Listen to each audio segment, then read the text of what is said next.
vibes are everything when it comes to a successful game release. And with that gameplay overview Sucker Punch gave us, and recent tidbits from podcasts, boy, have they set the vibes in immaculate. But for some, it still wasn't enough. They still can't believe in this game. As a matter of fact, they're saying it's just the same thing as Tsushima, with a girl boss forced as the protagonist and Jin ripped out of the story to serve this ideology. Well, we're gonna break down what we actually know so far about Ghost of Yotei from the gameplay reveal, and then I'll break down my opinion on the current state of the vibes around Ghost of Yotei and Sucker Punch, and what I think is a key point in all this that is gonna help some understand why Sucker Punch is ready to hit the ground running with this release. This is Filmic Take, and we're back with another discussion. If you enjoy the conversation, leave a like, subscribe, share it, tell all your friends, and at the end, if you disagree, feel free to come at me in the comments section below. All opinions welcome. With that, let's get to it. Now, the overview breakdown. One point I want to make as the gameplay overview began is the emphasis on Jason Connell and Nate Fox being the focal points as the conversation started. This is their game and their vision, and they want that to be known from the jump. At the same time, we open up to a gorgeous shot of Mount Yotei on its surrounding landscape, with the cinematic breeze blowing throughout the trees in the horizon, all with subtle background music that sets the tone in the same way we grew to love from Ghost of Tsushima. We all remember the first time we saw Jin walk out from that tree line with a million leaves blowing in the wind. At the focus of this game for Sucker Punch is a Japanese folk legend, the Onryo, a spiritual embodiment of vengeance, with that as the sole purpose for its existence. In my opinion, this is even better and more immersive than the ghost moniker that was given to Jin. Word of an Onryo in this time period would spread like wildfire in the same way, but with a much darker undertone, and understandably would strike fear into the hearts of even the coldest warriors, as it would represent something that's been in their nightmares since they were children, coming to life.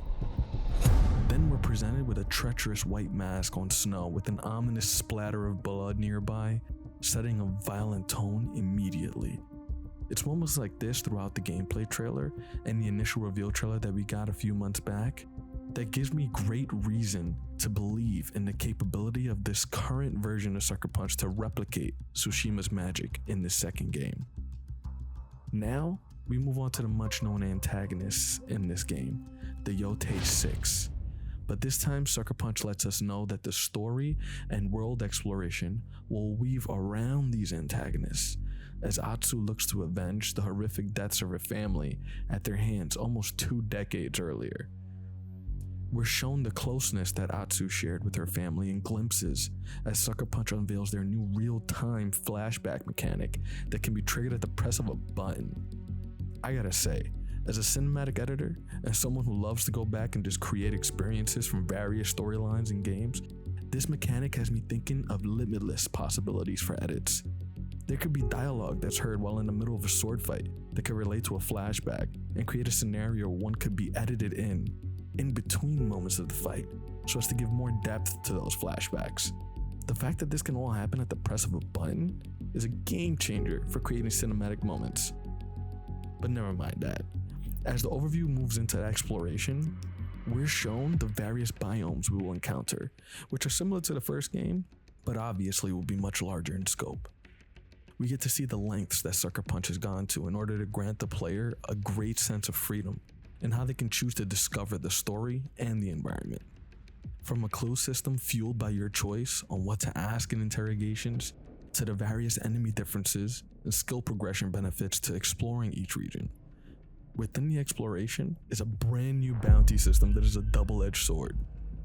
As you progress and complete more activities and story missions in the world, your bounty will go up, inviting stronger enemies and new encounters where you can be hunted or ambushed.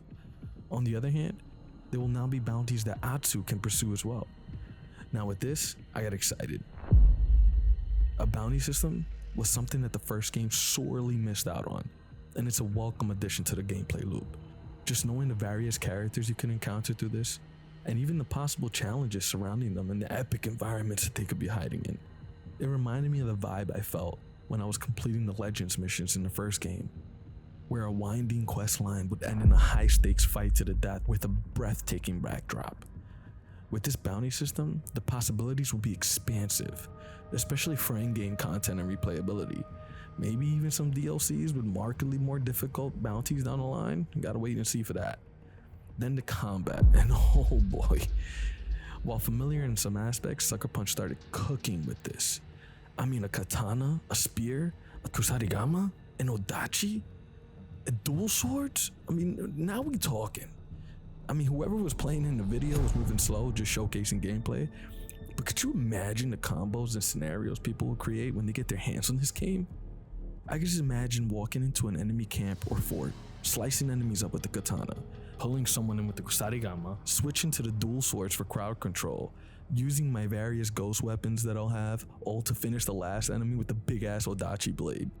It's just gonna be insane. The animations, both for Atsu and the enemies, look so polished and much more detailed as well. From enemy deaths to the way Atsu grinds and cuts through the opposition, the combat is much more refined. The various weapon types for Atsu are a welcome change compared to Jin's stances. While in both games these mechanics are geared towards the way we deal with the enemy types, real Ghost players know that when done correctly, everything is interchangeable, and when it's mastered, the results are glorious. All this is not even including her ranged weapons. This variety was what made Ghost of Tsushima's combat one of a kind, and the evolution here has set up Ghost of Yotei for success. I won't get into the customization part, as this is pretty self-explanatory. The variety is endless, the gear all looks awesome, but I wanted to touch on the music and the various new experience modes in this game, because this particular section of the overview shows why the anti-woke crowd is mistaken about their doubts in this game. Seeing the time and effort that they're still investing into the score of the game put many of my doubts to rest on whether they would still be focused enough at Sucker Punch with all their new staff additions to create a genuine Ghost experience. Seeing them collaborate with Toma Otawa and continue to work with genuinely experienced instrumentalists to bring about that fusion that they had of Japanese sounds with Western influences thrown in was the look into the creative workflow I was looking for, and it's paid off. The music is unique, but you can still hear the Ghost theme song woven into the various tracks they played. And when exploring, the music still gives the same chills as when we first saw that title sequence in Ghost of Tsushima. Then there's the special modes. And at this point I was like, man, how much are they gonna put in this? There's the Return to Kurosawa mode. But personally, I can't wait to have a playthrough in the Japanese voiceover with the Miike mode activated. Man, I mean, that extra blood and gore with the camera up close is just gonna be pure cinema. We'll definitely enjoy a few hours of exploration with the new Watanabe mode as well. I'm a huge Samurai Champloo fan, and for Shinichiro to be directing the music himself is a huge cherry on top. Would bring back tons of memories from 05 and my time sneaking late night watches on Adult Swim. Now if only we could combine modes. A man can dream. So all this sounds great, right? So what's the problem? What's causing this small subsect of people to just flat out not try or even give the game a chance? Well, as I mentioned in my initial discussion videos, which will be linked up top if you ever wanted to catch them, many would say it revolves around the voice actress Erika Ishii and her stance on police, fights on X with fans, and LGBTQ friendly stance, an intense activist background. But actually, the doubt seems to lie in things that are deeper than just Erika. For the naysayers, it also goes to the employees and the various leads on the development team that were revealed as time has gone on. It goes to the rumored pivot that Sucker Punch took from a Jin Sakai-centered story to the one we presently know centered around Atsu, and the fact that Sony themselves are surprised apparently and taken aback by this critical narrative change.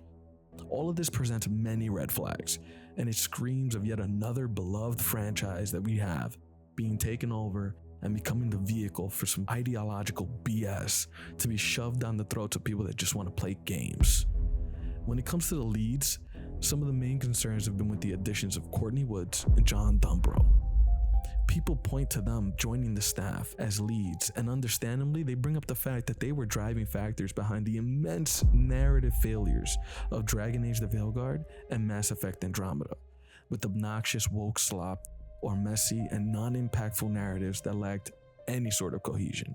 But see, this is where the counterpoint of leadership being the key factor comes into play. While these writers may have been brought in, the difference from those failed projects to this one is that the creative leadership has a clear vision. It should allow these writers to fit in and work on what matters most: impactful storytelling.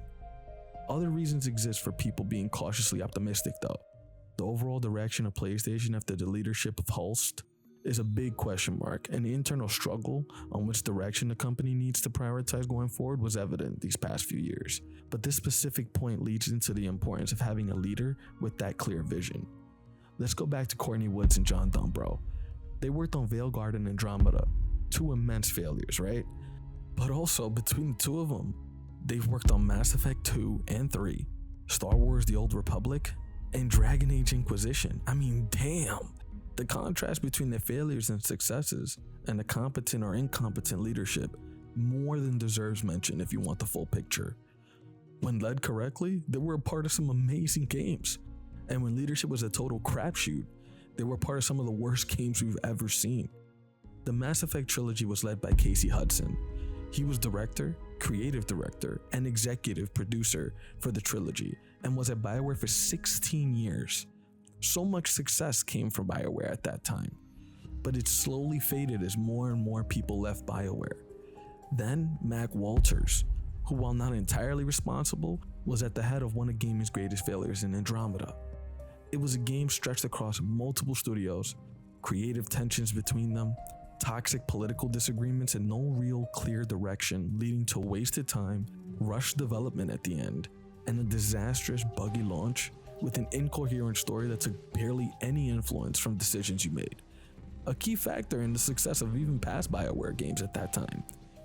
David Gator, who we all know as basically the George R.R. Martin of Dragon Age, Mike Laidlaw and Mark Dara led Inquisition, a game that won many Game of the Year awards and was lauded as a great Dragon Age game.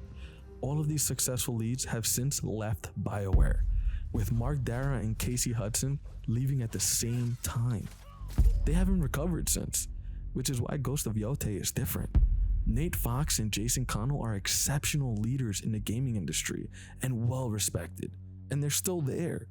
They have clear visions and give their employees purpose and direction, proven by the fact that one could argue they have never released a genuinely horrible game. Infamous Second Son and First Light were the closest they ever got to that, but amongst players, the game was a blast to play, and they still want more Infamous games. This solid leadership allows talent to fit in, like I said before, rather than the company attempting to fit around the talent, which if you look amongst gaming's greatest failures lately, that's a key reason for their inevitable downfall. So with all that, where do we stand currently? Not just with Ghost of Yotei, but with Sony as a whole. Well, Sony's definitely in a phase of recovery from the leadership decisions of the late 2010s and early 2020s. With some successes, like Astrobot, Final Fantasy VII Rebirth, Stellar Blade while third party, Helldivers 2 and Death Stranding 2, but many more failures. Cancelled games, Concord's botched release. The studios at PlayStation have largely all completed their pivot from those live service games or the bad games that they were working on, and have begun development on games that should restore PlayStation's glory. Unfortunately, that will require a large waiting time. With the rumored Santa Monica game, a second AAA game at Naughty Dog, and Intergalactic, Housemarque's new Returnal successor Soros, there's hope, but it's just a ways off before Sony or any of us can benefit from them. But it all starts with Ghost of Yotei. If it can be a success, then the tide can officially start changing.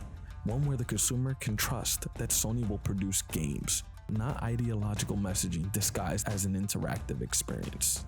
It's the ultimate wait and see, a true chance for the beginning of the Sony redemption arc with their games. We're going to have to take what we know on Ghost of Yotei, and when the time comes, speak with our wallets. For myself, I know one thing: October 2nd can't come soon enough. Hope you all enjoyed the discussion, and if you did, please hit that thumbs up and subscribe so you can tune into the future discussions and cinematic edits here at Filmic. From Silent Hill F to the future of Ninja Gaiden, I have plenty of discussions planned. I'll even revisit games of the past in a cinematic way for a new nostalgia-focused series I'm planning on for the channel. If you haven't already, check out the channel's new Filmic gameplay series for Death Stranding 2. It's an episodic and completely unique retelling of the game's story. And the first episode, Kairos, is out now, with episode 2 on its way soon. This is Filmic, and until the next take, peace.